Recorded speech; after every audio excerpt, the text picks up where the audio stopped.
My truck was hit by some fat man, so I had to drive my mama's Mustang while mine was in the shop. It was a blacked out, leather-seated, LED lighted Mustang. I felt like the coolest dude in town.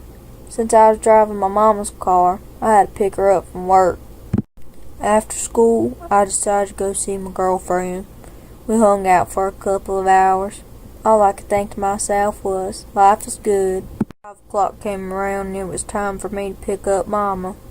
I was cruising down Watkins Road without a worry in the world. Hand on the wheel, window down, listening to Tim McGraw. I looked up in my mirror and saw a man on a motorcycle behind me. He looked like he was in a rush. He started to drive like a crazy man.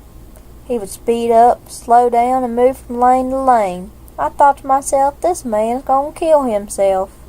Next thing I know, this man is trying to pass me. Another car is approaching from the opposite direction. Did he not see the car coming? He tried to squeeze between me and the minivan. As he did that, he sideswiped the car. I see the motorcycle get lodged under the car, but where's the man? Daniel is his name, the man on the motorcycle, or should I say on the hood of my mama's Mustang. When he hit the minivan, he went flying into the air and onto the car. I started to slow down. I knew that if I slammed on brakes then he would end up under the car, dead. After about half a mile, the car stopped. I immediately got out of the car, saw blood gushing, pieces of muscle, chunks of flesh, and worst of all, a man without a leg. Daniel's leg was ripped off. How am I this calm right now? Shouldn't I be freaking out? I need to call 911. First I have to try and stop this bleeding. This man's gonna die right here on my mama's car. I took off my belt and I tied it around his leg. He finally came to conscience when I did that. I left him on the car. He did not need to be moved, especially not by me. I tried to keep him awake, so I asked him about his family and job. He is married with 2 little kids.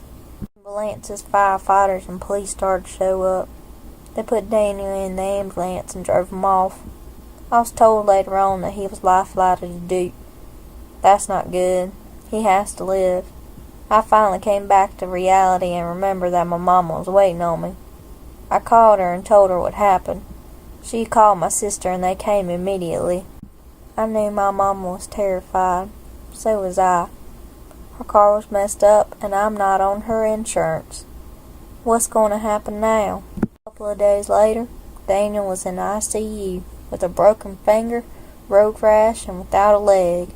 The doctors are so surprised that he is alive.